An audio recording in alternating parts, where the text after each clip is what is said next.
Hello and welcome to Christian Weather Broadcasting. Today we're going to be forecasting Tropical Storm Ian, which is going to likely intensify according to the latest track into a hurricane once again. But before we get into this, check the gospel message in the description because Jesus can save your life and he can save you from hell.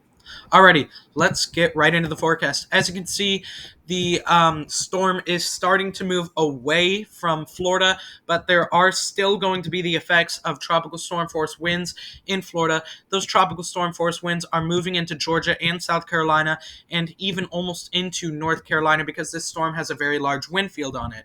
As you can see, we can see a nice center of circulation on this. There isn't really deep convection in it.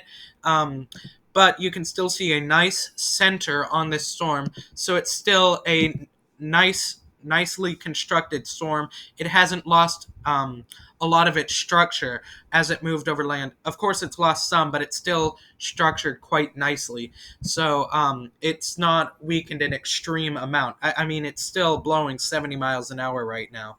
And it's pressure of 987 millibars and moving north-northeast at only 9 miles an hour, so really slow storm.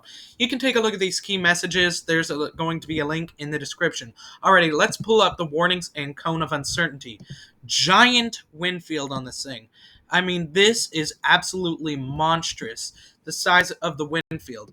The wind field goes all the way from around Tampa all the way to the border of North Carolina and South Carolina. So that's a few hundred miles right there. So a monstrous wind field. That is really, really big right there. And Charleston, there is a hurricane warning up, and there's also hurricane watch for northern Florida and southern Georgia. Northern Florida, the reason there's a hurricane watch in northern Florida is because as the storm moves by and strengthens into a hurricane over the ocean, places along the ocean in northern Florida could experience the possibility of hurricane force winds.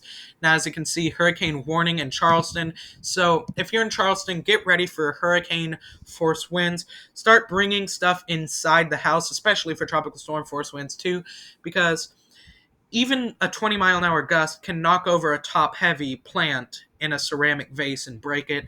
And in northern Florida, things have been blown around, and it's not been, the wind has been low tropical storm and wind. So with hurricane force winds, expect broken branches, expect some damage to stuff. So get ready, start bringing that stuff in. Also, tropical storm watch for North Carolina. Pretty much the whole coast of North Carolina is in a tropical storm watch right now.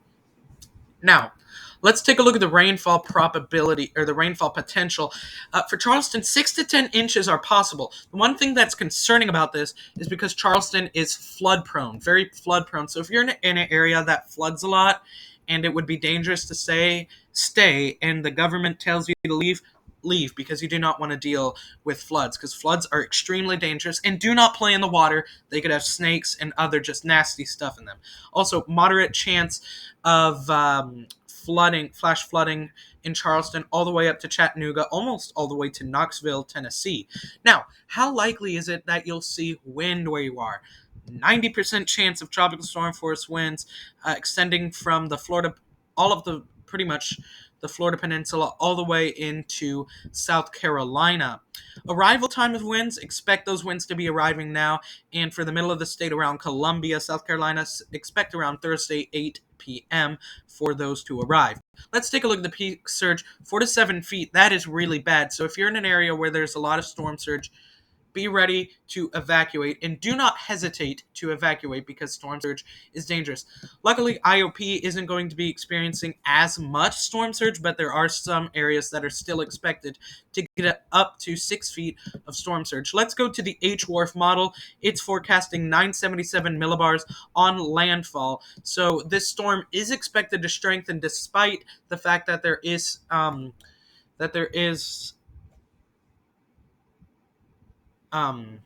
wind shear in the area where the storm is going. It's still expected to strengthen into a hurricane. I'm not going to go over all the models since I don't want to run out of time.